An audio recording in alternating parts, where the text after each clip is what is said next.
I didn't disappear because I hated him.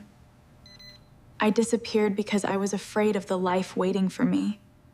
The gun hit the concrete floor of the warehouse before Marcus Voss even understood what his own hands had done. It landed with a sharp metallic crack that echoed off the frozen walls, and every man in that room went completely still.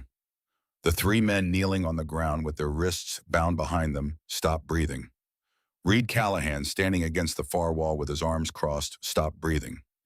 Even the two guards posted at the loading dock doors went rigid, their eyes fixed on the weapon lying on the floor, and then slowly, cautiously moving up to the face of the man who had dropped it. Marcus Voss did not drop things.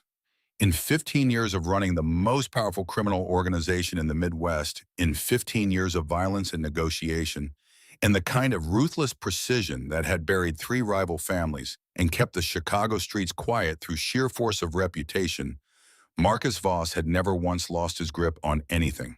Not a weapon, not a deal, not a room full of men who feared him more than they feared God. He was standing perfectly still now, his phone pressed against his ear, his face the color of old ash. The call had lasted 40 seconds. He had not spoken a single word after the first two. She is here. Reed watched his boss from across the room and felt something he had not felt in 12 years working for this man. He felt afraid, not of Marcus, for him. Marcus bent slowly and picked the gun up from the floor. He holstered it without looking down. He turned to Reed and said only 3 words, "Finish this up."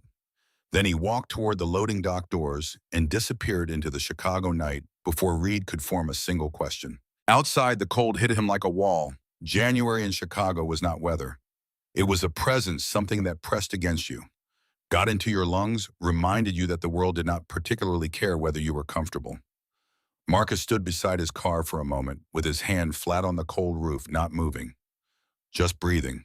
She was alive. After 6 months of nothing, after 6 months of dead ends and cold trails, in the particular madness that comes from searching an entire country for a woman who did not want to be found, she was alive.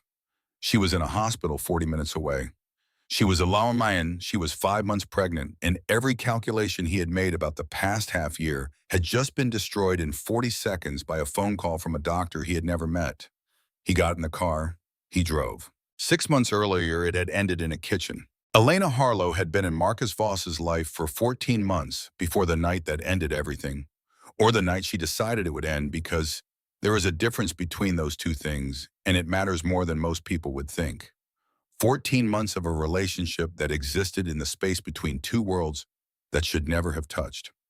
She had come into his orbit the way rare things sometimes do, sideways and unexpectedly at a charity event in the Gold Coast, where she had been hired to stand near a display of luxury watches, and he had been there for reasons that had nothing to do with watches. She had looked at him without flinching. That was the first thing he noticed. Most people looked away from Marcus Voss.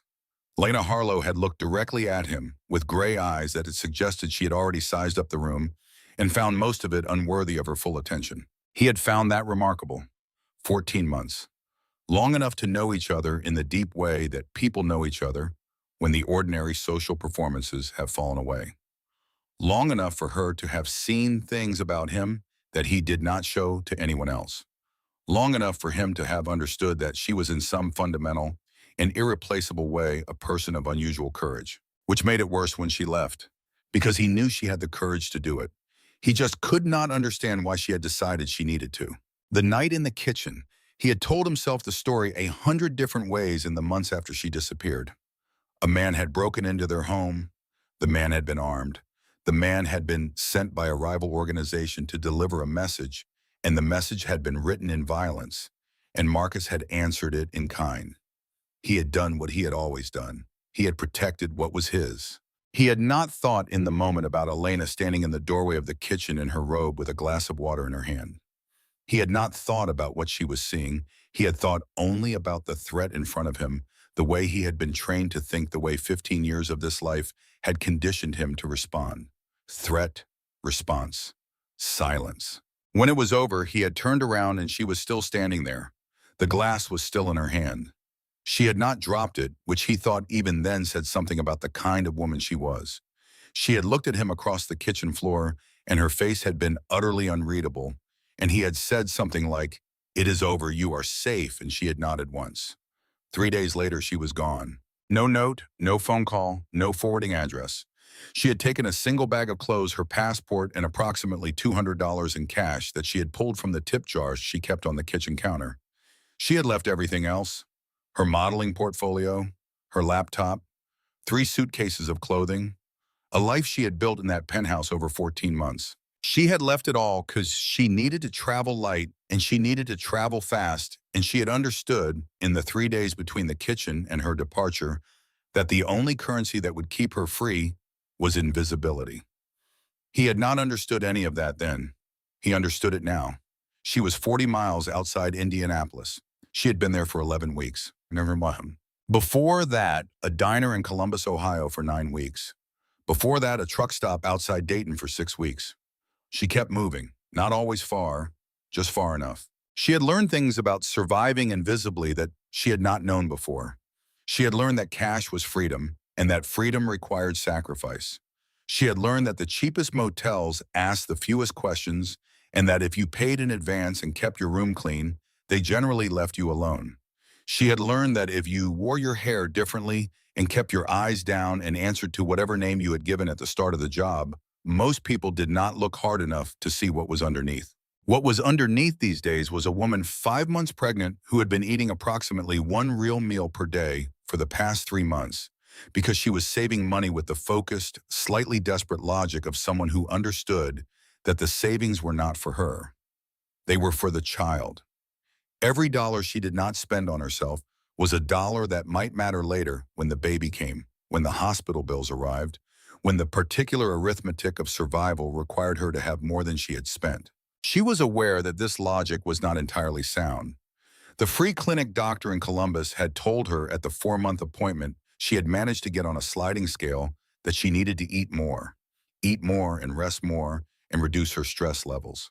Elena had thanked her and walked out and bought a gas station sandwich and a banana and eaten them on a bench outside and called it a victory. She was a practical person. She had always been practical. The practicality was what had made her a successful model, what had allowed her to navigate an industry that chewed through less pragmatic people without much sentiment. She had understood from the beginning that beauty was a resource with a limited shelf life, and she had managed it accordingly, saved her money, built relationships that were not contingent on how she looked that week. She had been doing well by the specific measures she had set for herself before Marcus Voss had appeared at a charity event and looked at her like she was the most interesting thing in the room. That was the problem with Marcus. He had always looked at her like that, like she was worth paying attention to. She had not been prepared for how much that would matter. The diner was busy on a Tuesday evening. Truckers and families and a few regulars who sat at the counter and ordered the same things they always ordered and asked no questions about the quiet waitress with the loose uniform who moved between tables with a kind of careful grace. She was always slightly aware of where the exits were. 6 months of running had made that automatic. She was refilling coffee at table 4 when the cramp hit. It was not the first. She had been having what she told herself were Braxton Hicks contractions for the past 2 weeks. The kind the clinic pamphlet described as practice contractions, harmless, the body preparing itself. She had been treating them accordingly, breathing through them, letting them pass, continuing with the business of being invisible in Indiana. This one did not pass. She stood with one hand on the edge of table 4 and the coffee pot in the other and breathed the way the pamphlet said to breathe and waited for the tightening across her abdomen to release. Table 4's occupant, an older man in a Carhartt jacket, was looking at her with the expression people get when they are not sure whether to say something or pretend they have not noticed. She gave him the smile she had perfected over the past 6 months, the one that said, "Everything is fine, I am fine, there is nothing here that requires your attention." The smile did not work this time. The way her knuckles had gone white on the edge of the table told a different story. She made it 3 steps toward the back of the diner before her legs stopped cooperating. The floor came up fast. She heard the coffee pot shatter somewhere behind her. She heard voices, multiple voices, the words overlapping in a way that her brain could not quite organize into sentences. She was aware, even as the world tilted sideways, of a sharp and specific frustration. Not here. Not like this. Not with witnesses who might call the wrong people, or asked the wrong questions, or put her name in a system somewhere. Her hand found her stomach before everything went dark. Just a reflex, just the first and deepest instinct she had developed over the past 5 months. Whatever else was happening, the baby was the priority. The baby was always the priority. She did not hear the ambulance arrive. She did not hear Sal, the owner of the diner, a 58-year-old man with a voice like gravel and an unexpected degree of genuine care for the employees. He generally pretended to be indifferent, to tell the paramedics that she had been working doubles all week and had not eaten anything in his presence that day. She did not hear any of it. She woke up to the sound of machines, the specific language of hospital monitoring equipment, the beep and hiss of systems designed to translate a human body into data points. The fluorescent light above her was the particular white of medical settings everywhere. The smell was antiseptic, and something underneath it that was harder to name, something institutional and slightly stale. Elena opened her eyes. Her hand went to her stomach immediately.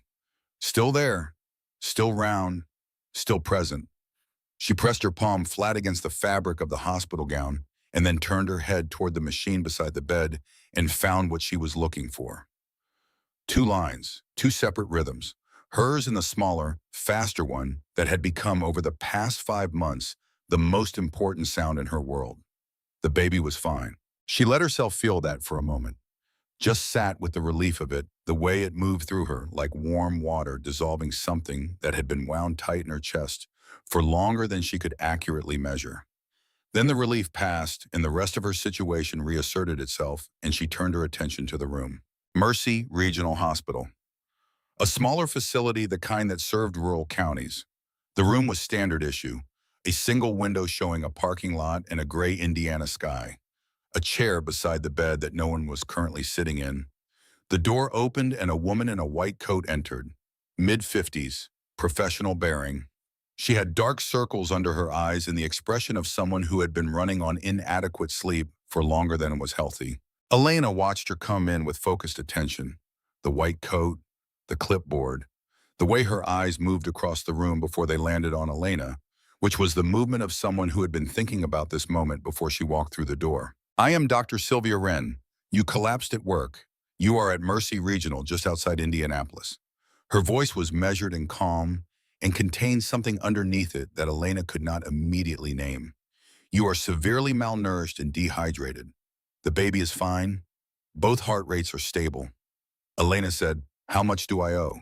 It was not a question. It was a reflex, the same reflex that had governed the past 6 months. What does this cost? What does this require from me? Dr. Wren set the clipboard down on the foot of the bed and looked at her for a moment. "Ms. Harlow," she said, "from your ID, is there anyone we should contact? Family? The father?" "No." The word came out flat and final, the kind of no that was not an opening to negotiation. Dr. Wren studied her with those dark circled eyes for a long moment. "We need to keep you overnight. You are severely malnourished for a woman at your stage of pregnancy. We are going to get fluids and nutrients into you through the IV. We need to monitor both you and the baby." Elena nodded. She was already calculating. One night, and then she could leave. She would need to find a new town after this, a new diner, a new name. The hospital would have records. Records were connections. Connections were how people found you. What she did not see, because she had closed her eyes and was running the logistics of disappearing again, was Dr. Sylvia Wren leaving the room and pausing in the hallway outside. She did not see the doctor stand there for 30 seconds. That felt like much longer, her hand flat against the wall, and her expression stripped of its professional composure. She did not see the calculation happening behind those tired eyes, the weighing of things. There was a photograph in Dr. Wren's office. She had put it there herself 3 months ago in the back of her desk drawer, under a stack of insurance paperwork, in the specific way you put something somewhere that you are hoping you will never need to find again. A man had come to the hospital and asked to speak with her privately. He had shown her the photograph and given her a number to call. He had been polite in the way that powerful men are sometimes polite, which is to say that the politeness itself was a kind of pressure. She had understood immediately that he was not a person you refused without consequences. She had taken the photograph and the number and said she understood, and the man had left. She had also taken something else during that visit, something she had not told anyone about. Not the man with the photograph, not her colleagues, not the administrator who had signed off on a routine patient records request from an outside party. She had received a sealed envelope from an elderly man named Frank Caruso, who had come through her office 1 week before the man with the photograph presenting himself as a medical records consultant. He had been soft-spoken and deliberate, and he had asked her to file a sealed physical document inside the patient file of a woman named Elena Harlow, should that name ever appear in the hospital system. He had given her enough money to matter and not enough to make her feel like she had been purchased. He had said only that the document was important and that its safety depended on it being where no one would think to look. He had said the best hiding place in the world is a patient file in a hospital that treats common people for common problems. Nobody with power looks there. They look everywhere else. She had filed it. She had not opened it. She had filed it and gone back to her work in her daughter's mounting medical bills, in the particular daily calculus of a woman trying to hold too many things together with not enough hands. Her daughter was 14 years old and had been diagnosed with a cardiac condition at 11 that required a surgical procedure their insurance had denied 3 times. The man with the photograph had offered enough to cover the remaining surgical costs and a year of follow-up care and leave something left over. She stood in the hallway outside room 314 and thought about her daughter. She thought about Elena Harlow lying in that bed. She thought about the 2 heartbeats on the monitor. Then she made the call. Marcus covered the 40 miles between Chicago and Mercy Regional in a time that was not legal and that he would not later be able to accurately reconstruct. He was aware of lights and road and the cold dark pressing in from all sides. He was aware of something happening in his chest that he did not have good vocabulary for. He had trained himself over 15 years to process things quickly and dispassionately, to strip situations down to their operational components and move through them with efficiency. He was trying to do that now. She is 5 months pregnant. He kept running into that sentence. He would start processing, start building the structure of a response, and then the sentence would be there again, and the structure would collapse. 5 months. The math was simple. The math was brutal. The math meant that she had known or suspected or discovered the truth somewhere in those early weeks of her disappearance, and she had kept running anyway. She had chosen 6 months of sleeping in cheap motels, in working 14-hour shifts at diners, and eating 1 meal a day over telling him. Over coming back. He parked in a no parking zone in front of the hospital entrance and did not look at the sign. He walked through the automatic doors and past the reception desk with the quality of movement that communicated clearly and without aggression that he was not here to ask permission from anyone. A security guard started to stand up from his chair and then appeared to reconsider. Dr. Wren was waiting by the nurse's station. She recognized him from 3 months ago, the same way you recognize a weather system. Not by its features, but by what it carries with it. Room 314, she said. She does not know you are coming. He handed her an envelope without looking at it. He walked down the corridor. He had not thought about what he was going to say. He was aware distantly that this was unusual for him. Marcus Voss generally knew what he was going to say before he walked into a room. He prepared. He considered angles. He anticipated responses and prepared for them. He had nothing. He had 40 seconds of a phone call and 40 miles of dark highway and a feeling in his chest like something had cracked open that he was going to have difficulty closing again. He pushed the door to room 314 open. She was asleep, or she appeared to be asleep. She was lying on her side facing the window. The gray Indiana sky framed in the glass behind her, the monitor beside her tracking 2 separate rhythms in lines of pale green light. She looked smaller than he remembered. Not fragile exactly. Elena was not a fragile person, but diminished in the way that people are diminished when their bodies have been running on less than they need for too long. There was a new sharpness to her face bone defining itself more clearly beneath the skin. His child was the second heartbeat on that monitor. He stood in the doorway and felt with a clarity that surprised him the full weight of 6 months of not knowing. He had told himself during those months that the not knowing was what drove him. The uncertainty, the possibility that something terrible had happened to her.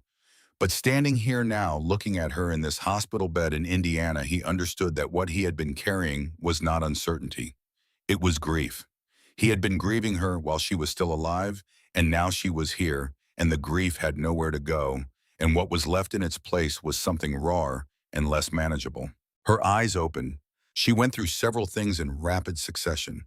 He could see them moving across her face. Recognition, shock, then something that contracted and hardened into fear. Then underneath the fear, a second layer that was more complicated, something she was working to keep from the surface. She started to sit up, the IV line pulled against her arm. How? Her voice was hoarse. The word came out rough. How did you? He came into the room and let the door close behind him. He did not move toward the bed. He stayed where he was, giving her the distance of the room between them. The doctor called me. Her expression changed. Her eyes went to the door to the window, measuring and calculating in the way he recognized now as a habit she had developed over the past 6 months. She was looking for a way out, even here, even attached to an IV in a hospital bed in Indiana. You have been here the whole time, he said. Indiana. I moved around. She said it like she was answering a question at a job interview. Steady, contained. She was watching him with those gray eyes, the way you watch something you have decided is a threat. He had told himself on the drive here that when he found her, he would need answers. He had imagined her defensive. He had imagined her defiant. He had imagined various versions of this room and this moment. He had not imagined what he did next, which was to pull the chair beside her bed close and sit down in it and lean forward with his elbows on his knees and look at her and say, tell me about the past 6 months. She stared at him. The expression on her face shifted into something between suspicion and surprise. Wow. Because I need to understand. His voice came out lower and rougher than he intended. Because for 6 months I have been losing my mind trying to figure out what I did wrong. He stopped, started again more carefully. Because you are carrying my child, and I missed 5 months of it, and I need to understand how we got here. She was quiet for a long time, then she started talking. She did not look at him at first. She talked to the window to the gray skishme. She told him about the bus ticket she had bought with $20 in cash at the Greyhound station on West Harrison Street. She told him about the motel 3 states away where she had stayed for 2 weeks, sleeping in her clothes on top of the bedspread, jumping at every sound the ice machine made. She told him about the positive pregnancy test she had taken 6 weeks after leaving, sitting on the tile floor of a gas station bathroom in Columbus, staring at 2 pink lines with the feeling of a person who has just understood that the plan they had is no longer sufficient. She told him what she had decided in that gas station bathroom. She was going to keep the baby. She was not going to contact him. She was going to find a way to do this on her own, because the alternative was going back, and going back meant the kitchen again, and the kitchen again meant raising a child inside a life where violence was not an emergency but a climate. She told him about the jobs, the diner in Columbus, the truck stop outside Dayton. She told him about sleeping in her car twice when the cost of motels did not work out in the motel's favor. She told him about the free clinic in Columbus and the nurse who had given her a bag of prenatal vitamins and 3 minutes of genuine human kindness that Elena had replayed in her head more times than she could count. She told him about being afraid. Not of violence specifically, not of being found, though that fear was constant. She told him about the deeper fear, the one that had woken her at 3 in the morning in a series of interchangeable motel rooms with her hand on her stomach and her heart running fast.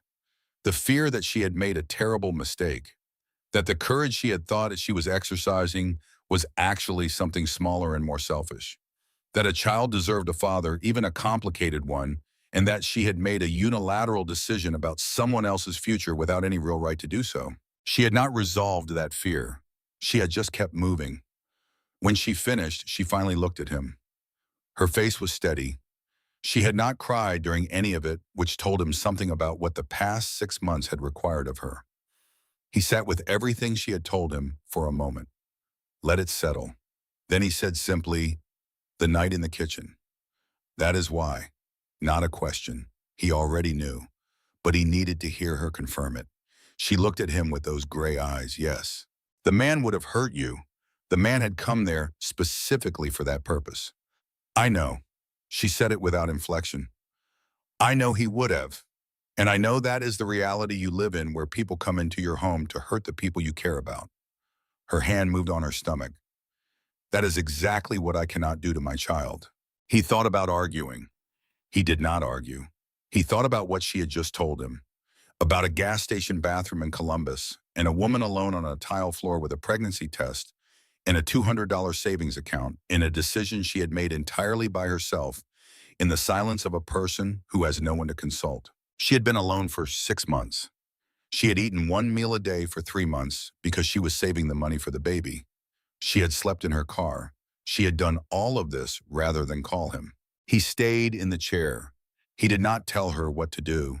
He did not present her with a plan. He asked her what she needed medically immediately. He asked about the prenatal appointments she had managed to get.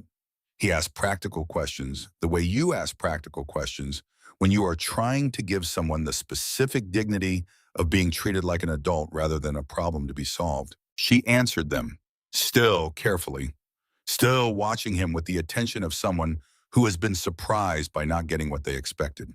Marcus did not leave. That was the thing she had not prepared for. She had prepared in the hours between arriving at the hospital and waking up to find him in the doorway various scenarios. She had prepared for anger. She had prepared for the cold, controlled version of fury that she had seen him deploy at business associates who had disappointed him. She had prepared for demands. She had not prepared for him to sit in the chair beside her bed and ask her to tell him what the past 6 months had been like. The night progressed. A nurse came in to check her vitals to replace the saline bag. Elena submitted to this with the patient exhaustion of someone who had no remaining energy for resistance. Marcus stayed in the chair. She did not tell him to leave. At some point, she slept. The last thing she was aware of was the chair beside the bed still occupied and the monitor still tracking 2 separate rhythms and the winter dark pressing against the window. She woke at 3 in the morning. The room was quiet except for the machines. The parking lot light outside the window made a small orange rectangle on the wall. Elena lay still for a moment, orienting herself, running the half-automatic check she had run every morning for 6 months. Where am I? What are the exits? What does today require of me? Then she turned her head. He was still in the chair. His elbows were on his knees and his head was in his hands, and he was not asleep. She could tell by the quality of the stillness. He was awake in the way that people are awake at 3 in the morning when they have been awake for a long time and have spent that time thinking about things that do not resolve. She looked at him for a moment. The Marcus Voss she had known had been a person who filled rooms, not through volume or performance, but through a quality of presence that made other people rearrange themselves around him. He had always known where he was in space. He had always known exactly what was happening and what would happen next. The man in the chair at 3 in the morning looked like someone who did not know what would happen next. She said, "You stayed." He lifted his head. His eyes found hers across the small distance of the room. "Yes," he said. She looked at the ceiling for a moment. Then she said, "I am not coming back to the penthouse. Not to what that was." He was quiet. "If I come with you," she let the sentence sit there unfinished deliberately. "If I come with you, things are different. I need to know what is happening. I need to be part of decisions. I am not going to be someone you keep safe in a locked room while the world happens somewhere I am not allowed to see." She heard him breathe, a slow breath, the kind that is managing something. "And I need you to understand." She turned her head to look at him again. "The baby is not a hostage. She is not leverage for whatever it is you need from me. She is the reason I am willing to have this conversation at all, but she is not your card to play." He met her eyes. His face was working through a series of responses, none of them the reflexive armor she was used to seeing there. He said, "I understand. I am not sure you do." She said it without cruelty, just accurately, "But I am willing to see." That was the difference, not forgiveness, not a return to what they had been. Something new, something that required different things from both of them. She was willing to see if those different things were possible. He asked quietly whether she would come back to Chicago with him. Not to the penthouse. He would make other arrangements. Somewhere that felt less like his world and more like neutral ground, at least until they could figure out what the next steps looked like. She was quiet for a long time. The 2 heartbeats on the monitor kept their steady rhythm. Then she said, "Okay, not yes to everything, just okay to the next conversation."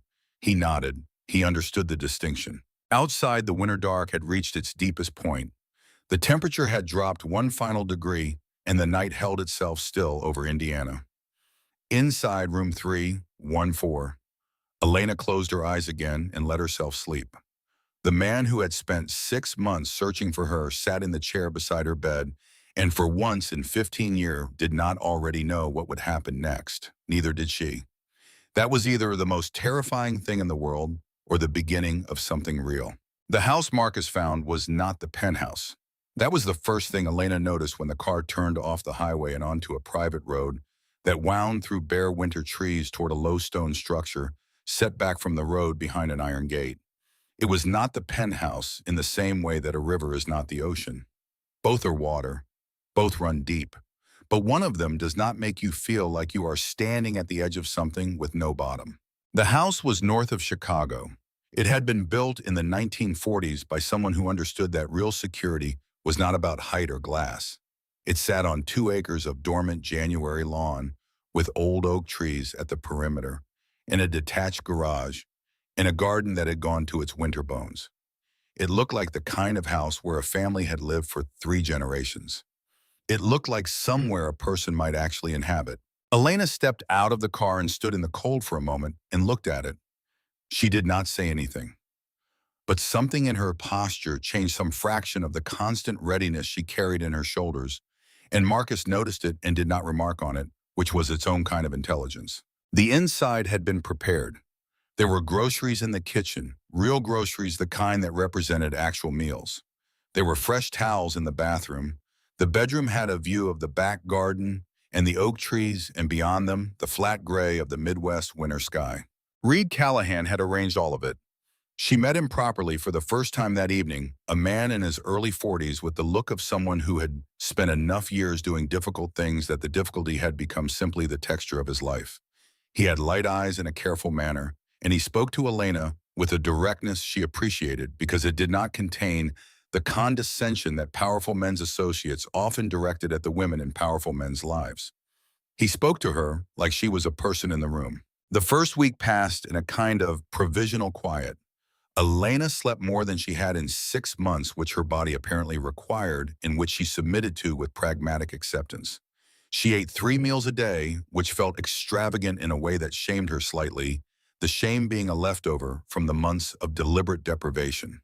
She went to a prenatal appointment at a private clinic in the city, accompanied by Audrey Sloan, a composed woman in her early 40s who worked for Marcus in a capacity that Elena had not yet fully mapped, but that seemed to involve knowing where everything was and remaining calm regardless of what that everything turned out to be. The baby was fine, 6 months along now. Strong heartbeat, good position. The doctor told her to continue eating well and to reduce her stress levels. Elena had almost laughed at that one. Marcus was present and he was not. He moved through the house with a new deliberateness she had not seen in him before. He did not crowd her. He did not make decisions on her behalf. He asked where he would previously have directed. It was not a perfect transformation, and she was not looking for a perfect transformation. She was looking for evidence that the attempt was real. She had not decided yet whether it was. What she had decided in the nights when she lay awake listening to the house settle and the oak trees move in the winter wind was that she had not been wrong to leave. She wanted to be clear with herself about that because there was a version of this story in which coming back meant admitting that leaving had been a mistake, and she did not believe that. She had left because she had seen something that she needed to be away from. She was back because she had decided in a hospital room in Indiana at 3 in the morning that running was not the same as solving. She had confused those two things for 6 months. She was trying to stop. It was on the 8th day that Reed came to the kitchen, where Elena was sitting with a cup of tea and a prenatal vitamin, and the expression of a man delivering information he would rather not have. "There is something you should know," he said. He sat down across from her without being asked. He told her about Nikolai Breskov. Breskov had been operating in the Eastern European criminal networks for 20 years before he had moved significant resources into the United States. He was Russian by birth and Chicago by ambition, and his ambition had been pressing against the edges of Marcus's territory for the better part of a year. There had been incidents, shipments intercepted, associates approached with offers that were really ultimatums in more expensive clothing. The kind of steady patient pressure that experienced operators applied when they were planning something larger than the individual incidents suggested. The history between Marcus and Breskov was specific.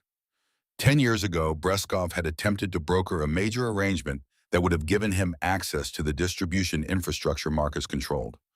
Marcus had declined. The declination had been clean and final and had cost Breskov an enormous amount of money and a significant degree of standing in the networks where standing was the primary currency. Breskov had not forgotten. Men like Breskov did not forget the specific geometry of their humiliations. Elena listened to all of this without interrupting. She asked two questions when Reed finished. The first was, how long has he been watching this house? The second was, does Marcus know you are telling me this? Reed said, 3 days probably. And yes, she nodded. She looked out the kitchen window at the oak trees. Thank you for telling me, she said. After he left, she sat with her tea and thought about the 8 days she had spent in this house, believing that the provisional quiet was simply what it appeared to be. She had known in some background register that it was not. She had not lived inside Marcus Voss's world for 14 months without understanding that quiet was not the same as safe. But she had allowed herself the small comfort of the provisional version. She was done with that now. She was watching more carefully. That was how she noticed Owen Briggs. He was one of 6 guards who rotated through the house on a 12-hour cycle responsible for the exterior perimeter and the gate. She had learned their rhythms over the 8 days without consciously deciding to the way you learn the rhythms of any environment you are trying to understand. This one arrived at 7 in the morning and left at 7 in the evening. That one took his coffee black and smoked a single cigarette at 10 and 2. The older one with the scar on his jaw walked the perimeter in a pattern that was always exactly the same. Owen Briggs was 31 years old and had been with Marcus for 2 years.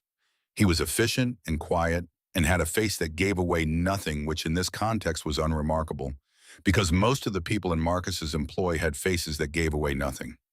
What Owen Briggs had that the others did not was a very small, very specific habit. He checked his phone. Not obviously. Not in the careless way that people check their phones when they are bored. He checked it in the deliberate, guarded way that people check a device they do not want observed, angling his body away from the room, holding the phone below the natural sight line, glancing at it for exactly the amount of time it took to read a short message, and then returning it to his pocket in one fluid motion. Elena had seen it 4 times in 3 days before she understood why it bothered her. It bothered her because she recognized it. She had spent 6 months being the person in the room who was doing something they could not afford to have noticed. She knew the muscle memory of concealment. She knew the attention a person deployed when they were managing a secret in a room full of people. She had developed a sensitivity to it, the way you develop sensitivity to sounds when you have spent long enough in the dark. Owen Briggs was managing a secret. She did not go to Marcus. She went to Reed. She found him in the study off the front hallway and knocked on the open door and waited for him to look up and then said, "Your man Briggs, something is wrong with him." Reed looked at her steadily. Then he said, "Tell me what you saw." She told him. She described the phone checks, the body positioning, the frequency. She described the behavior of concealment, which she acknowledged was a strange thing to describe, but was also, she believed, the most significant part of what she had observed. Reed did not dismiss her. He did not explain it away. He said, "How long?" 3 days, she said. "That I noticed. Could be longer." He nodded once. He was already reaching for his own phone. 2 hours later, while Elena was walking laps in the back garden that the doctor had recommended for circulation, she heard through the kitchen window Reed's voice saying something she could not fully make out, and then a silence with a specific character. The character of a silence that follows a confirmation. She walked her laps and did not go inside until she had finished them. Owen Briggs was removed from the property within the hour. Marcus handled it personally, which was not something Reed reported to Elena in detail, and which Elena did not ask about in detail because she understood by now the grammar of this world well enough to know that some sentences ended without the words being spoken aloud. Owen Briggs had sold them to Breskov for reasons that had not been fully established and that no longer mattered. What mattered was the information he had already passed along. That evening, Marcus found her in the garden. He came through the back door and stood beside her at the stone wall that marked the property's edge, looking out at the dormant lawn in the blue winter dusk. "You found him before we did," he said. She did not make anything of that. She said, "What happens now?" He told her. Owen Briggs had been providing Breskov with information for an undetermined period.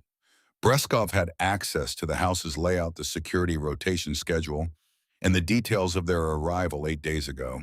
He knew Elena was here. He had been reporting it. Breskov knew. She stood with that for a moment, the bare oak trees at the perimeter, the winter sky going from blue to gray to something almost purple at the edges. The baby moving in the low, slow way, the baby moved in the evenings, a kind of interior presence she had grown accustomed to, in the way you grow accustomed to the most important things. "How much time do we have?" she said. Marcus said, "Not as much as I would like." She turned to look at him. His face was doing the thing she had been cataloging, the thing where the armor was present but not complete, where the man underneath was visible, in the spaces between. He was afraid, not for himself. She had come to understand over the past 8 days that Marcus Voss did not experience fear for himself in any conventional way, but he experienced it acutely and without apparent ability to suppress it or for her. She said, "Then tell me what the plan is." 3 days later, Breskov came. It was 4 in the morning on a Thursday in late January. Elena was not asleep. She had not been sleeping well for the past 3 days since the conversation at the stone wall, and she had been lying in the dark listening to the house with focused attention.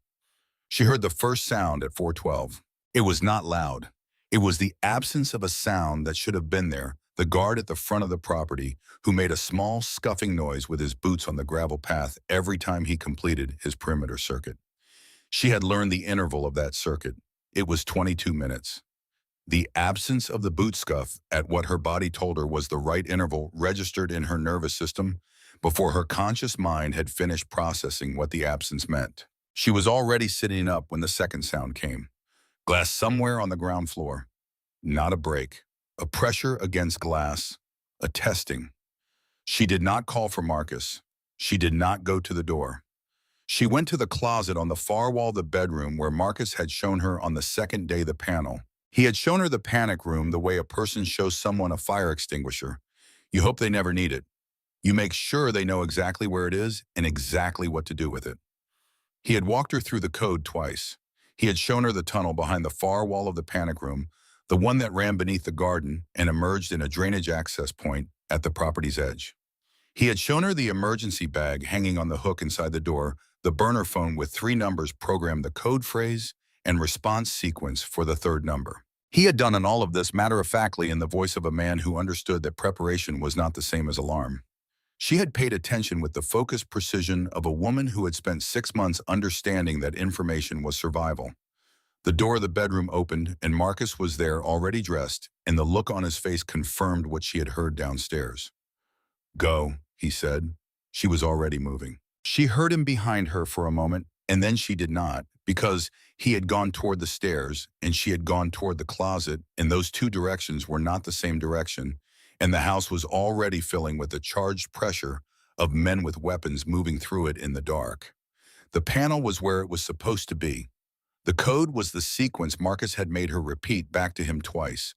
She pressed the 6 digits in order. The panel released. She went through. The panic room was small and lit by cold blue light from security monitors. She had approximately 4 seconds to look at those monitors before she understood the full scope of what was happening. Multiple screens, multiple angles. The front of the house, 3 men down, 2 more moving in. The side entrance, another team moving with coordinated efficiency. The back garden clear for now, but a figure at the stone wall perimeter that was not supposed to be there told her that clear was temporary. And in the front hallway, Marcus and Reed, in the geometry of 2 men who understood that the odds were not in their favor and who had decided that was not sufficient reason to adjust their position. She watched the monitor for exactly as long as she could afford to watch it. Then she turned to the far wall. The tunnel entrance was a steel panel with a lever release. She pulled the lever. The panel swung inward on oiled hinges that made no sound. The tunnel was dark except for the low orange glow of emergency lighting strips running along the floor. Approximately 4 feet wide and slightly less than 6 feet tall. The air was cold and carried the mineral smell of earth and concrete. She took the emergency bag from the hook. She went into the tunnel. The panel swung closed behind her. She walked. The tunnel was longer than she had expected. She had been told it was approximately 60 meters, which she had understood as a number, but was now understanding as an experience. 60 meters in a concrete tunnel beneath a frozen January garden, while the house above her contained armed men, and the man who had spent 6 months searching for her was somewhere in that house, doing whatever he was doing. That was not a number. That was a long time to beat it in a tunnel with only orange strips and the sound of her own breathing for company. She was in her 6th month of pregnancy. Her center of gravity was not where it had been 6 months ago. In the normal course of a day, this was manageable. In a 4-foot-wide concrete tunnel at 4 in the morning, with adrenaline doing what adrenaline does, it was a different calculation. She fell at the 40-meter mark. The toe of her boot caught a seam in the concrete floor, and she went forward with the horrible slow-motion quality of a fall you cannot stop once it has committed to happening. She got her hands up, her palms took the concrete, her left knee took the rest. The emergency bag swung on its strap and banged against the wall. She lay still for a moment. The baby moved. That specific interior flutter that said, "I am here, I am fine, I am present." Elena put her forehead against the cool concrete floor and breathed. Then she got up. She put her hand against the wall and used it as a guide, and she walked the remaining 20 meters, and she did not fall again. The drainage access point was a steel hatch set into the floor with a latch that required both hands. She opened it. She climbed up the 6-rung ladder and pushed through the hatch into the cold above ground, dark at the property's edge, beyond the stone wall, beyond the oak trees. The cold hit her immediately. January at 4 in the morning in northern Illinois. She crouched at the property edge and opened the emergency bag. The burner phone was there. She pressed the 3rd number. It rang once, a woman's voice, "Safe house protocol. Authentication." Elena took one breath. "Nightingale," she said. "Confirmed location." She gave the address. She gave the cross street. She said, "There are multiple armed individuals at the house. I am at the drainage access at the northwest corner of the property. I do not know the status of the primary." A pause of less than 3 seconds. Vehicle en route. Black SUV, license ending 774. Driver will say morning light. You respond evening star. Do not enter any other vehicle. Stay below sight line until contact. Elena pressed herself against the fence line and waited. She waited 11 minutes. She counted them, not because the counting helped with the fear exactly, but because the counting was something to do with the part of her brain that would otherwise be spending those 11 minutes generating scenarios she could not act on. She had learned this technique in the weeks after leaving in the motel rooms in the early hours. The SUV came from the north without its headlights. It stopped at the curb 30 feet from where she was crouched, and the driver's window went down. Morning light, evening star. She got in. The driver was Audrey Sloan, which Elena had not expected. Audrey was composed and alert and driving with the focused efficiency of someone who had done this before. The first thing Elena said was, "Is he alive?" Audrey did not answer immediately, which was itself a kind of answer, and also not one. Then Audrey said, "Last confirmed contact 18 minutes ago, he was engaged. That is all I have right now." Elena looked out the window at the passing dark. She put her hand on her stomach. She said, "Where are we going?" "A safe house on the south side. Off the books. Dr. Wren is meeting us there." Elena was quiet for a moment. She understood the logistics of it. Marcus had called Dr. Wren from the car on the way to Mercy Regional 6 months ago, a contingency built into the contingency, because men like Marcus Voss did not make calls they had not already planned for. Dr. Wren had been positioned as a medical resource from the moment Marcus had decided to bring Elena back to Chicago. The betrayal and the usefulness had existed in parallel as things in this world often did. The safe house was a 2-story building in a residential neighborhood that made an unremarkable car parked outside an unremarkable building easy to overlook. Inside, it was stripped of functional. Cots, a kitchen with a percolator and canned goods, a room with communications equipment and monitors, and a medical setup in the back room that Dr. Sylvia Wren was already organizing when they arrived. Dr. Wren examined her without discussion. The baby was fine. Elena's knee was bruised but not damaged. Her blood pressure was elevated and came down over 20 minutes as the adrenaline cleared. Dr. Wren said, "You are going to feel this tomorrow." Elena said, "I know." It was 6 in the morning, and the sky outside the safe house windows was going from black to the dark gray of a winter Chicago dawn when Reed Callahan came through the door. He had a cut above his left eye and a quality about him that Elena had not seen before. Not shaken exactly. He was not a man who shook easily, but altered, like something had happened that had cost him something, and he was still in the process of determining what. He is alive, Reed said, before Elena could ask. He is injured. He is en route. How injured? Reed met her eyes. He will need Dr. Wren. She sat with that. Marcus came through the door 40 minutes later, and she understood immediately the scope of what Reed had been managing her expectations for. He had taken damage to his ribs, at least one cracked, and possibly two. There was a cut along his jaw that had been closed with medical tape applied by someone who was not a doctor. He moved with the careful quality of a man who has learned exactly how much he can move without making existing damage worse. He came through the door, and he found her immediately across the room, and something in his face changed. She crossed to him before she had finished deciding to. She put her hand against his uninjured side carefully and looked at his face. He said, "You made it out." "Yes." "The tunnel." "Yes." He looked at her for a moment. Then he looked down at her abdomen. She watched him process the information of her being there intact, both of them intact, and whatever that information did to him, it moved through his face like weather. Dr. Wren took him into the back room. Elena sat in the communications room and watched the monitors. The house had been secured. The situation had been resolved. She did not ask for specifics. What was offered 2 hours later was new information that changed the shape of everything. Breskov had a failsafe. Reed explained it in the flat voice of someone delivering information they would prefer not to have to deliver. Breskov had spent the past 18 months systematically recording his dealings with every major criminal operation in Chicago. Meetings, transactions, conversations. He had built a comprehensive archive of evidence sufficient to put multiple people away for multiple decades, himself included, packaged to be released to the FBI automatically if he died. A dead man's switch. 72 hours after his last confirmed check-in, the archive would transmit to federal servers and to 3 separate journalists with established track records for handling exactly this kind of material. Breskov had been dealt with in the early hours of the morning. The 72-hour clock was running. They had a server location. Breskov's technical infrastructure was operated out of an office building in the Loop 15th floor, accessed by Breskov's personal biometrics. Reed had obtained those biometrics through means Elena did not ask about, and that the cooler one of the men carried with excessive care confirmed. They had one attempt. If the system detected unauthorized access at the biometric level, it would trigger immediate transmission. The fail-safe had multiple passwords protecting the abort sequence. They had 47 minutes from the point they accessed the server before the next transmission window opened. Elena said, "Let me come." Marcus said, "Absolutely not." She looked at him across the room where he was sitting with his cracked ribs and the medical tape on his jaw, in the quality of a man who had been awake for more than 24 hours.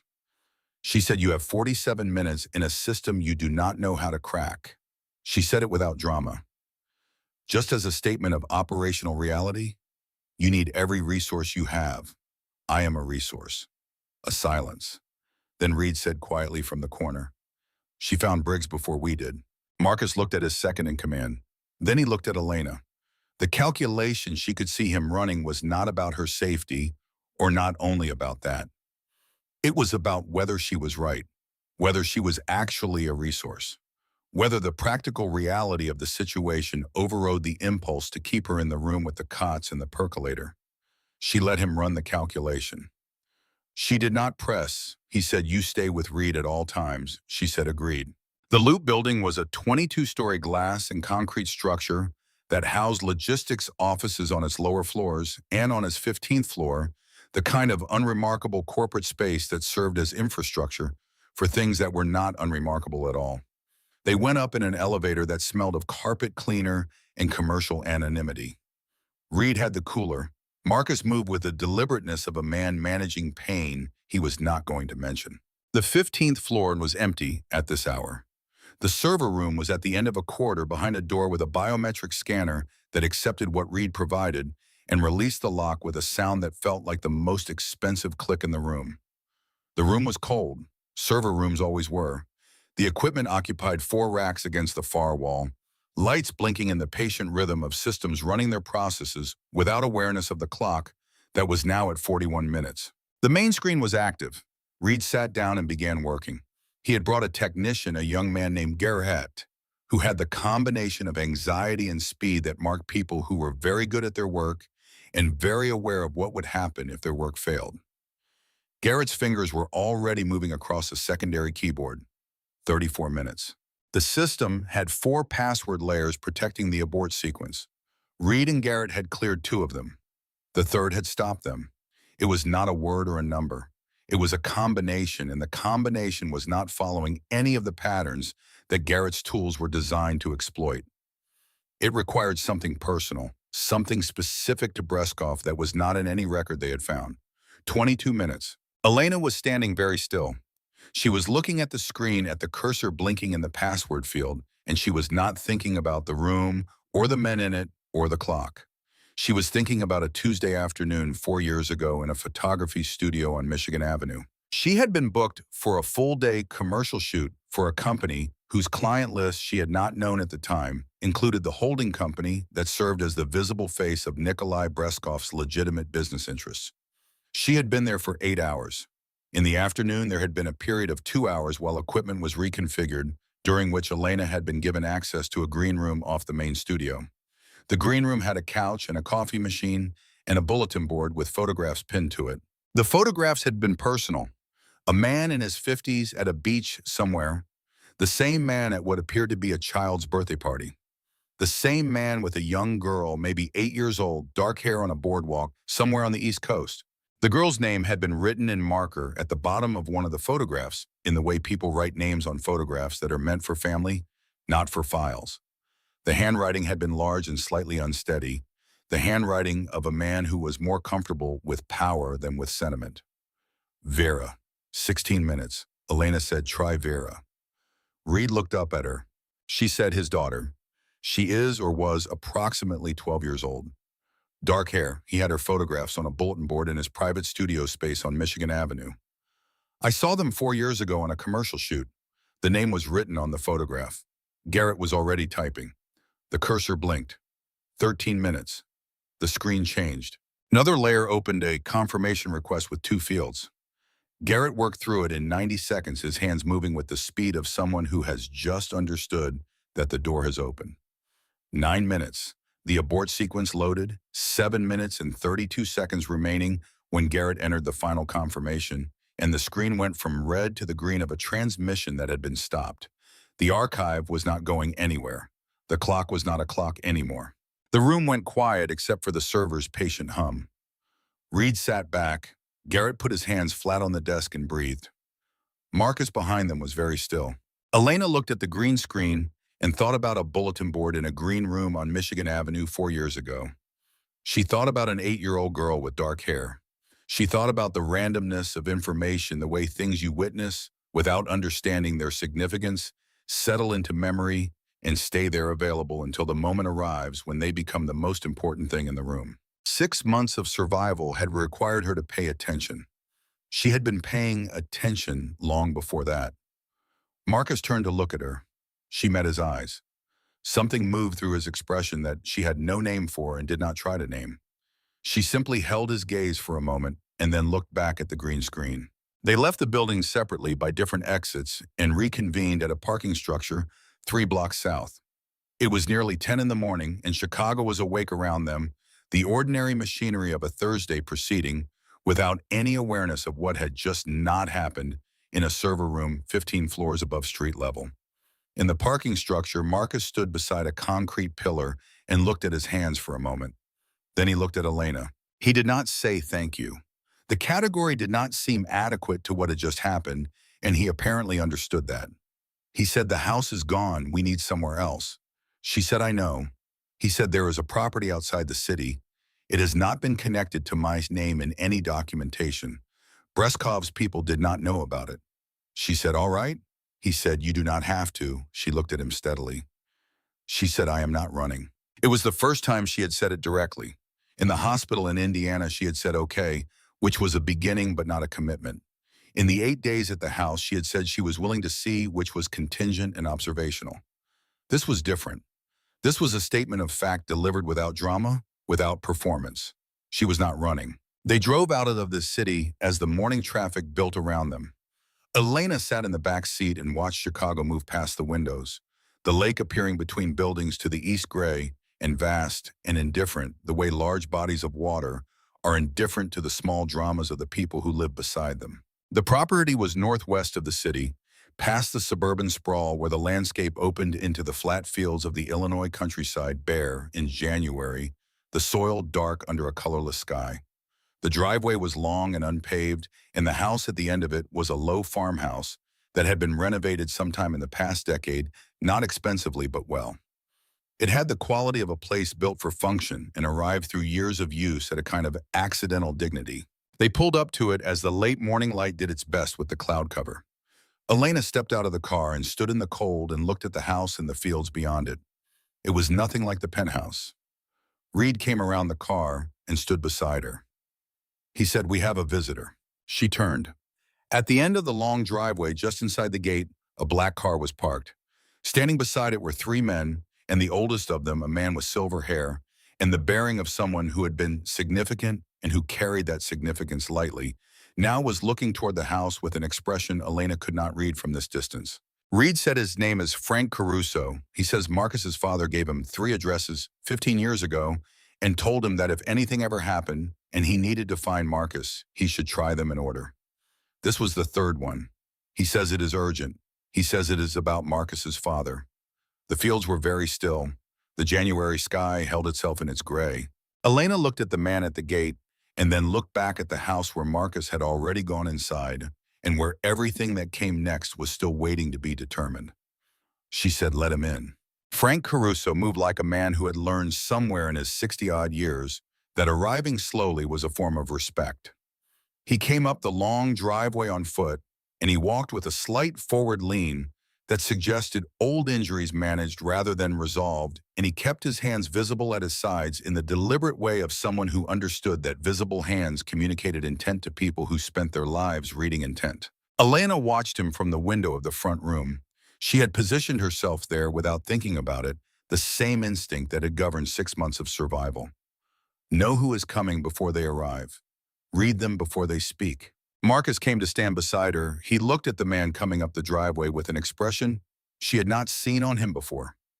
Something complicated and old. The expression of a person confronting something they had filed under, finished a long time ago, and are now discovering is not finished at all. "You know him," she said. "He was my father's oldest friend." Marcus said it quietly. "I have not spoken to him in 11 years. Why?" He looked at her. Then he looked back at the window. "Because my father died and Frank disappeared." He said it was grief, that he could not be around the things that reminded him. I accepted that. A pause. I should not have accepted that. Frank Caruso came through the front door with Reed behind him, and the 2 men Frank had brought with him remaining outside at Reed's direction. He stood in the front room and he looked at Marcus for a long moment, and then he looked at Elena, and something in his expression shifted the recognition of a variable he had accounted for and was now confirming in person. He said, "You must be Elena Harlow." He said it with the directness of someone who did not believe in performing ignorance he did not have. "I have been following the situation carefully." Elena said, "How carefully?" "Carefully enough to know that you are the reason he is trying to get out." He looked at her steadily. "And carefully enough to know that the document I left in your hospital file may be the most important thing in this room." She went very still. Marcus looked at her. Frank set the briefcase on the table and opened it. Inside was a folder, but also something else. A sealed medical envelope with the letterhead of Mercy Regional Hospital in Indianapolis, Indiana.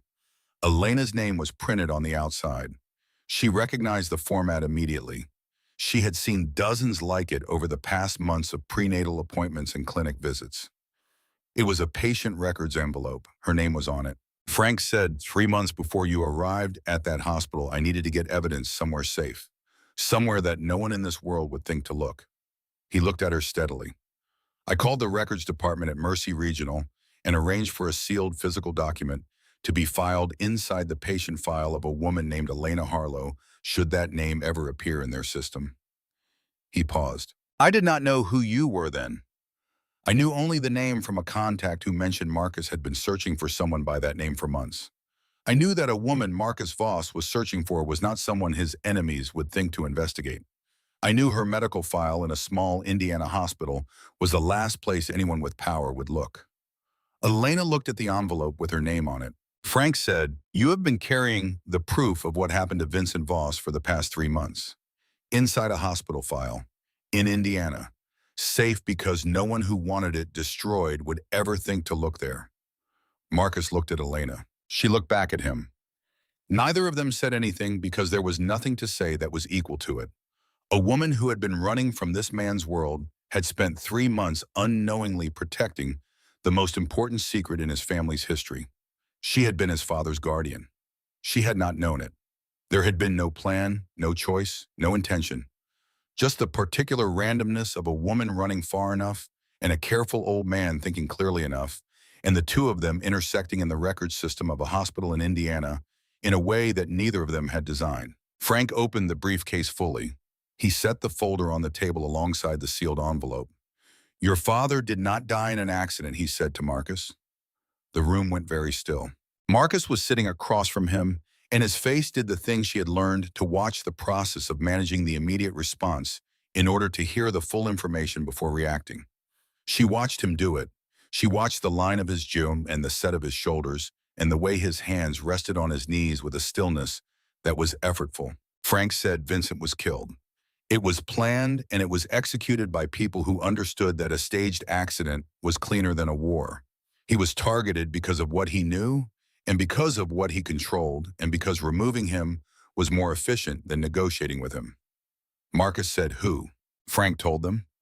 15 years ago, he had been one of 3 men who understood the full scope of what Vincent Voss had discovered in the months before his death. Vincent had found evidence of a systematic operation, a coordinated effort by a coalition of operators to consolidate power in the Midwest by removing the people who would not be consolidated. Vincent had been gathering that evidence. He had been building a case he intended to use for leverage, for the specific kind of leverage that powerful men use to establish truces. He had not lived to use it. Frank had survived because he had not been in the car. He had survived and he had understood immediately that surviving was only temporary if the people who had killed Vincent knew what Frank knew. So he had disappeared. He had taken what he knew and gone somewhere not connected to the networks where his name meant anything. He had waited 11 years. He had watched Marcus build something from the ruins of what his father had left. He had watched and told himself that the time was not right, that the information he carried was not safe to deliver, that the men who had killed Vincent were still powerful enough to make the delivery fatal. Then he had watched Marcus fall in love with a woman who made him want to leave, and he had watched that woman disappear and come back. And he had watched the particular thing that happens between two people when they are trying to build something real from materials that are not designed for it. And he had decided that the time was now, because Marcus was trying to get out. And the men who had killed his father were going to see that exit as an opportunity. Frank opened the folder. There were names, there were documents, the specific materials of a case that a careful man had been assembling from safe distances for 11 years. At the bottom of the last page was a name that Marcus read in silence. Thomas Malone. He had been dead for 5 years. A cardiac event at 61. He had been a businessman of the variety that existed in the Midwest in the 1980s and 90s, where the line between legitimate enterprise and something else was managed rather than maintained. He had been successful. He had left behind a company, a reputation, and a son. Eddie Malone. Elena heard the name and watched Marcus go very still, and she understood what the name meant and why the stillness was the kind that preceded something significant. She said, "Tell me about Eddie Malone." Frank looked at her, then at Marcus, then back at her, recalibrating something about the dynamic in the room. He said, "Eddie Malone is 33 years old. He inherited his father's legitimate businesses and has spent the past 4 years building a parallel operation on top of them. He is ambitious and smart, and he has been watching the space that Marcus is vacating the way a man watches a table being cleared at a restaurant he intends to occupy."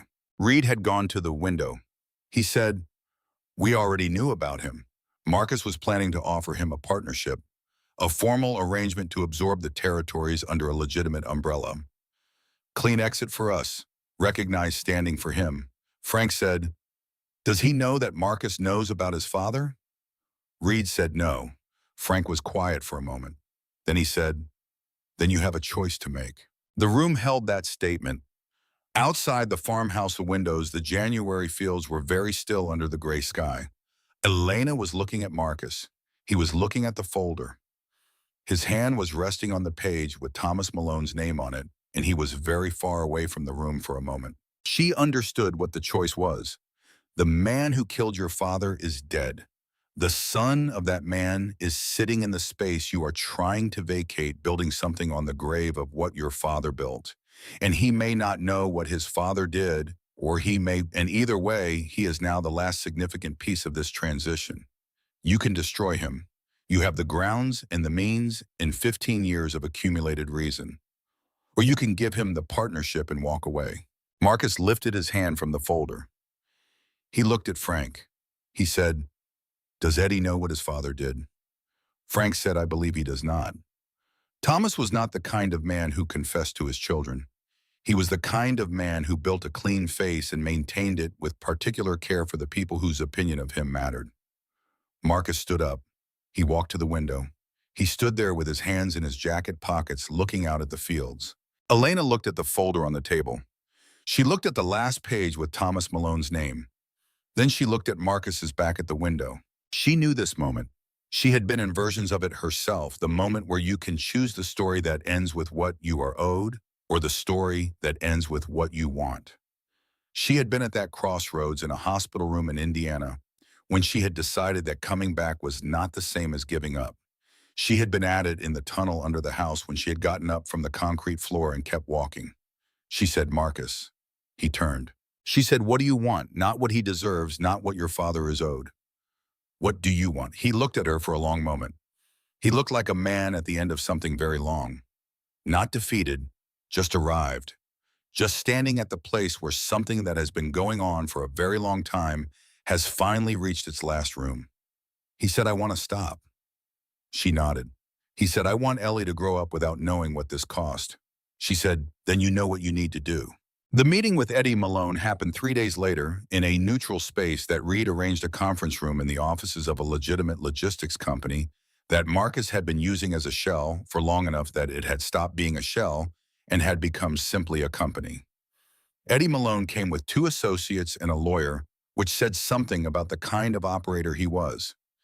He did not come to a meeting like this without accounting for the legal dimension. That was either intelligence or caution, and in Marcus's experience, the two were not mutually exclusive. Elena was not in the meeting room. She was in a waiting room adjacent to it, and the wall between them was not quite thick enough to be soundproof. She heard Marcus offer the partnership. She heard him describe the structure, the territories, the legitimate umbrella, the formal recognition that would come with it. She heard him lay out the terms with the precision of a man who has prepared this particular conversation carefully and knows exactly what he is willing to concede and what he is not. She heard Eddie Malone accept, and then she heard something that had not been in the plan that Marcus had not told her he was going to do. She heard him say, after the terms were agreed and before the lawyers began their documentation, one more thing. He said, "I knew your father." A pause. He said, "Thomas Malone and my father did business together. They were in the same world for a long time. There are things I know about that time that I have decided not to use because the past is the past and I am trying to build something that is not built on it." He said, "I am telling you this so that you know I know, and so that you know I chose differently. What your father did or did not do is between him and whatever accounting comes after a man dies. That accounting is not mine to impose, but my family is mine to protect, and what I know protects them. You understand what I am telling you?" Eddie Malone said yes. Marcus said, "Good. Then we are finished here." Elena sat in the waiting room and looked at the ceiling and thought about the courage it takes to say "I know," and I chose not to use it. She had not expected that. She had not expected him to look across a conference table at the son of the man who killed his father and hand back a weapon he had every right to deploy. She had not been prepared for that version of him. She was still sitting with it when Marcus came out of the meeting room. He looked at her. She looked at him. She stood up. She crossed the small room. She put both hands on his face, carefully mindful of the jaw that was still healing, and she looked at him directly. She said, "That was the bravest thing I have ever seen anyone do." He was quiet for a moment. Then he said, "It was the only thing that made sense." She said, "I know. That is what makes it brave."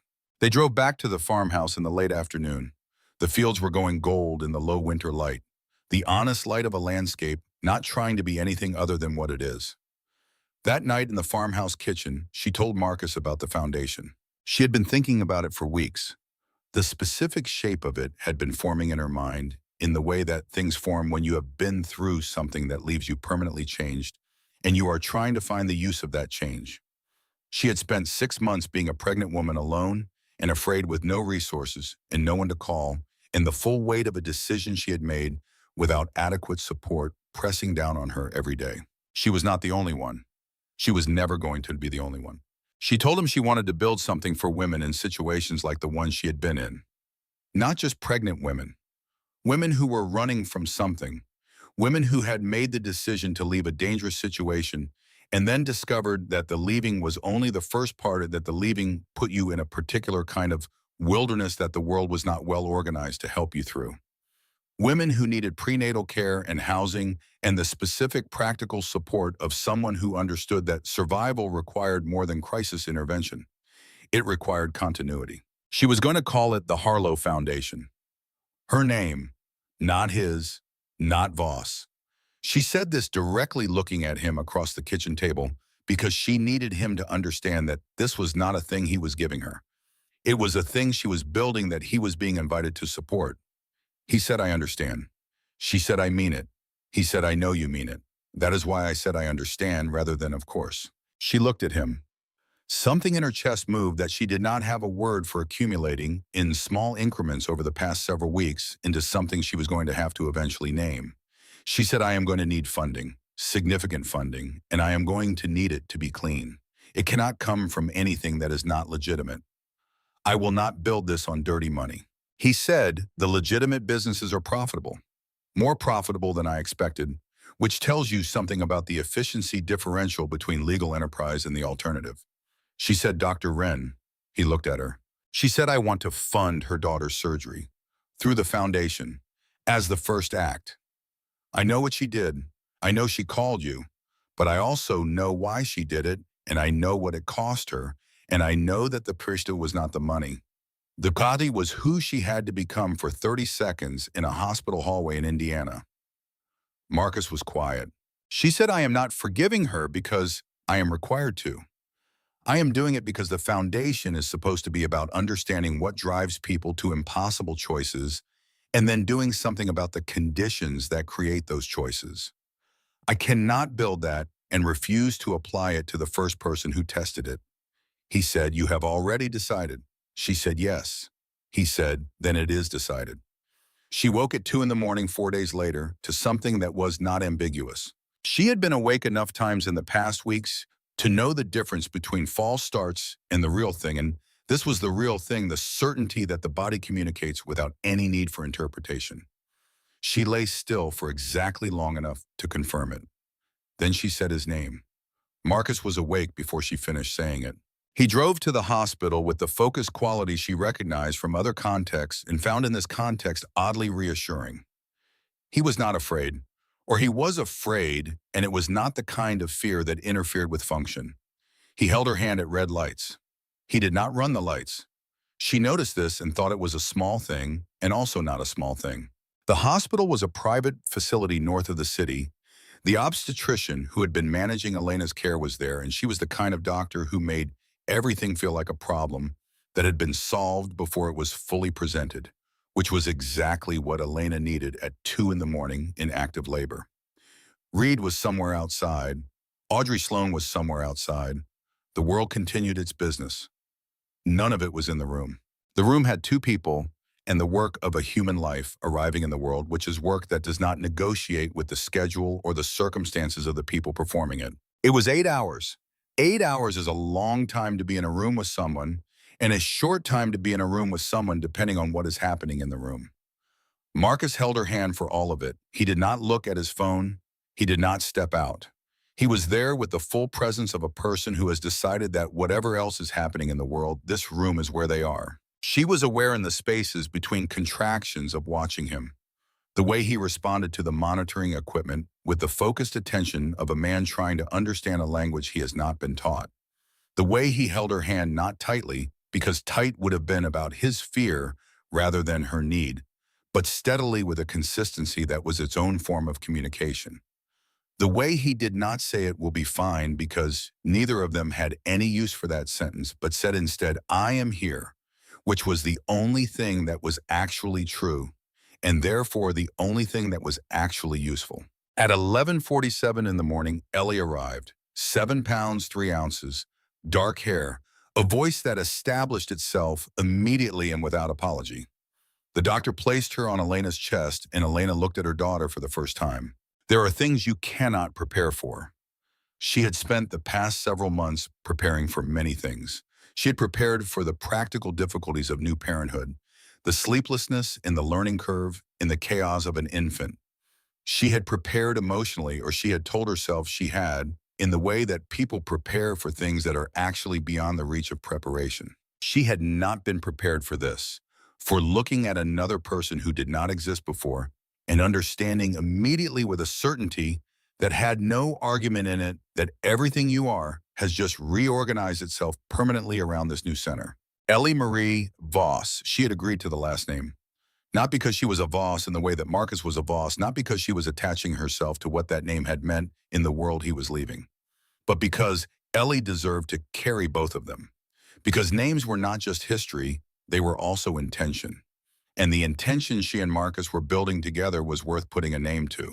Marcus held Ellie 20 minutes after she was born, when the initial assessments were done and the room had settled into its new configuration.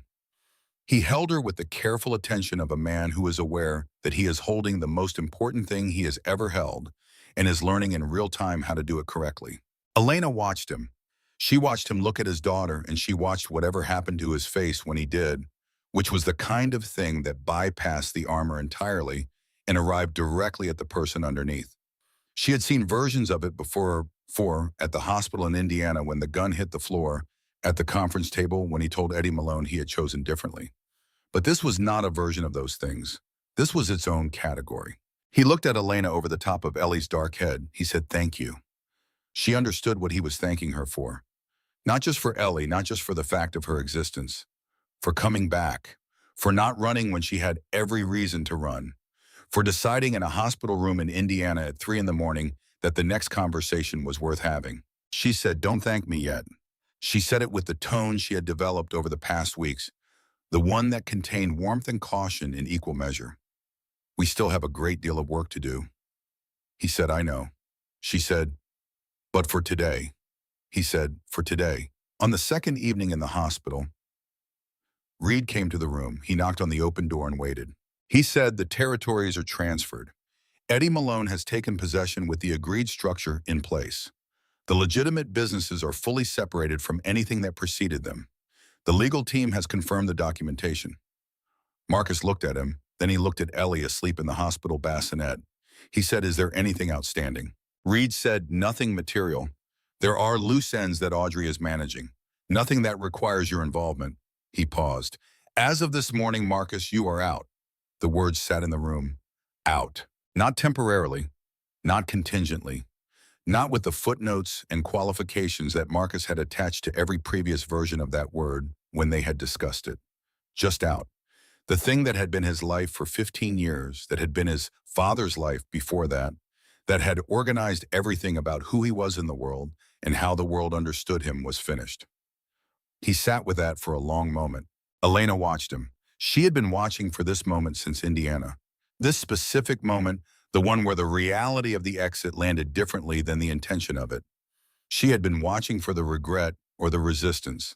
She did not see regret. She saw something that looked with a clarity that surprised her, like relief. He said, thank you, Reed. Reed said, it was my privilege. He meant it. After Reed left, the room was quiet again. Ellie was making the small sounds of a sleeping newborn. Marcus was looking at his daughter, and Elena was looking at him, and outside the window, the winter dark of the second day of February held itself over Chicago. Elena said I spoke to Dr. Wren this morning. He looked at her. She said her daughter's procedure is scheduled for the first week of March. The funding is arranged through the foundation's legal structure. She knows it came from us. She wanted me to tell you something. He waited. Elena said, she said she is sorry, not for calling you, for not calling you sooner. She had been watching the hospital record system for 3 months before Elena arrived, and she spent those 3 months hoping she would never have to make that call. And she eventually understood that the hoping was not about Elena's privacy. It was about her own comfort. She said she is sorry for that distinction. Marcus was quiet for a moment. Then he said, she should have called sooner. Elena said, I know, but she was there in the safe house, and she has been there every step of this. He nodded. He accepted that. She said people make impossible choices under impossible conditions. We both know something about that. He said yes. She said the foundation is going to exist specifically because of that. Because the conditions that force impossible choices on people can be changed if someone decides to change them. That is what I am going to do. That is what I want to spend the next part of my life doing. He said, I know. She said, and you are going to run the legitimate businesses and fund it and be Ellie's father and be whatever version of yourself you are still figuring out how to be. She said it without sentimentality, just as a description of the future they were constructing. That is enough. That is more than enough. But you should know that I am not doing this because of you or for you. I am doing it because of what I survived, and for every woman who is currently surviving something similar without the specific luck I had of landing on my feet. He said I would not want it any other way. She looked at him. She held his gaze for a moment with a slightly different quality than all the times before it. She said, I am going to need you to understand something. She said it carefully. What happened to us? What we went through to get here? That is not a love story the way that stories tell love stories. There was no misunderstanding to clear up. There was no moment where everything was fine if we had just talked earlier. You killed a man in a kitchen. I left. Those things were real. The things that followed them were real. We are here because we both chose to be here with our eyes open, not because it was easy or inevitable or written somewhere. He said, I know. She said, I need you to keep knowing it. Not just now, every day. I need us to keep knowing it together. He said, that I can do. She said, good. Ellie stirred in the bassinet. Elena reached for her, the motion already becoming fluent, the adjustment and the lift and the cradling, that the body learns faster than the mind. She held her daughter and looked at her face in the dim light. She thought about a bus station on West Harrison Street and $200 in a tip jar, and a woman alone in a gas station bathroom with a pregnancy test. She thought about motels and diners and a concrete floor in a tunnel at 4 in the morning. She thought about a cursor blinking in a password field and 7 minutes on a clock and a bulletin board in a green room on Michigan Avenue. She thought about a man holding a gun that he had dropped without knowing he was dropping it. She had not come back because she was forgiven or because she had forgiven. She had not come back because love was sufficient explanation for complicated things. She had come back because she had decided that there was more courage in staying and building than in leaving and surviving, and that the distinction between those two things was something she wanted Ellie to understand by watching her mother live it. That was the story she was writing, not the one that had been handed to her, the one she was choosing. Spring came in March that year early, and tentative the way Illinois springs come advancing and retreating over a period of weeks before finally committing. The farmhouse fields turned from their winter dark to the first pale green of new growth. The oak trees at the property edge that had been bare since November began to find their edges again, the green that is only the green of very early leaves, not the full green of summer, but the green of something that has survived and is beginning again. Elena had an office in the farmhouse. She had claimed a room on the ground floor that had 2 windows looking onto the back garden and enough wall space for the filing system she was building for the foundation. She worked in it every morning from 7 until Ellie required her, and she worked in it again in the afternoons when Ellie slept. Reed had introduced her to a lawyer who specialized in nonprofit structures. Audrey Sloan had turned out to have a background in social services administration she had not mentioned, and that Elena had discovered by accident when reorganizing documents. She had asked Audrey about it directly, and Audrey had confirmed all of it and was now working with the foundation part-time. It suited her in the way that work suits people when it is connected to something they actually believe in. Dr. Wren's daughter had her surgery in the first week of March. It went well. Dr. Wren called Elena to tell her, and the call had been brief and formal, in the way of calls between people who share a complicated history and are in the process of finding the terms of something new. Elena thanked her for calling. Dr. Wren said she hoped the foundation found the support it needed. It was a beginning. The first woman the foundation helped was named Claire, 27 years old, 8 months pregnant, living in a shelter in Rockford after leaving a situation in Iowa that Elena did not ask her to detail and that Claire offered only in fragments over several weeks. The foundation paid for her prenatal care in a transitional housing arrangement and the specific practical support of someone checking in regularly and asking what she needed rather than telling her what she should do. Elena drove to Rockford twice. She did not send representatives. She went herself, which Marcus said nothing about, and which Audrey Sloan said simply, "Good. That is the right way to do it." On a Sunday afternoon in late March, Marcus was in the back garden with Ellie, who was 7 weeks old and had developed opinions about being outside that were emphatic and consistent. He was walking her along the stone path between the dormant flower beds, which were beginning to show the first signs of spring ambition, and she was looking at the world with the intensity of a person who has been in it for 7 weeks and is still working out its basic structure. Elena was watching from the back steps. She had a cup of coffee in the afternoon light and the sight of her daughter being carried by her father along a garden path in the first real warmth of an Illinois spring. She was not looking for the exits. She noticed this the way you notice the absence of a sound you have been so accustomed to hearing that its absence is itself a kind of sound. For 6 months, she had woken every morning running the automatic calculation. Where am I? What are the exits? What does today require? She had been running it at reduced intensity for the past several weeks. But it had still been there. It was not there now. This was not a permanent condition. She understood that. The vigilance that 6 months of survival had built into her was not going to dissolve in an afternoon just because the afternoon was beautiful. It would return. It would always be part of how she moved through the world, and she had decided to regard it as a resource rather than a symptom. The woman who had survived what she had survived was not a version of herself she wanted to leave behind. She was the person who had built this. She deserved to be part of what came next. But this afternoon on these steps, with the spring light doing what it does, and Ellie in the garden with her father, it was quiet. Marcus turned at the end of the path and came back toward the house, Ellie against his chest. He looked up and saw Elena on the steps, and something in his face opened up in the simple way of a man who sees the person he loves and does not perform the response but simply has it. She raised her coffee cup slightly in his direction. A small gesture. The gesture of two people who have built a language between them that does not require much to communicate the things that matter. He carried Ellie to the steps and sat down beside Elena, and the three of them were quiet in the spring afternoon for a while, the quiet of people who have come through something difficult and arrived somewhere real. The foundation's first public announcement would go out the following week. The farmhouse was in the process of becoming something between a temporary home and a permanent one, which they had not fully resolved and which Elena thought did not need to be resolved immediately. There was work to do and a daughter to raise, and a spring that was committing finally to being spring, and those things were sufficient for today. She had not arrived at the end of something.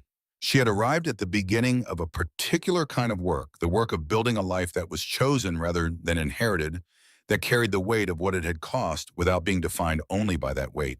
Ellie made a sound suggesting she had a perspective on the afternoon she wanted to share. Marcus shifted her slightly, and she settled and was quiet again, her dark eyes finding the movement of new leaves in the oak trees at the property edge. Elena looked at her daughter, looking at the world. She had survived. She had come back. She had chosen. The spring held itself around the farmhouse, around the fields going green around the three of them, on the steps in the afternoon light. The oak trees moved in a small wind. The sky above Illinois was the particular blue of a late March afternoon that has finally decided to be what you have been waiting for it to be. It was enough. It was in the way of things that have been truly earned more than enough.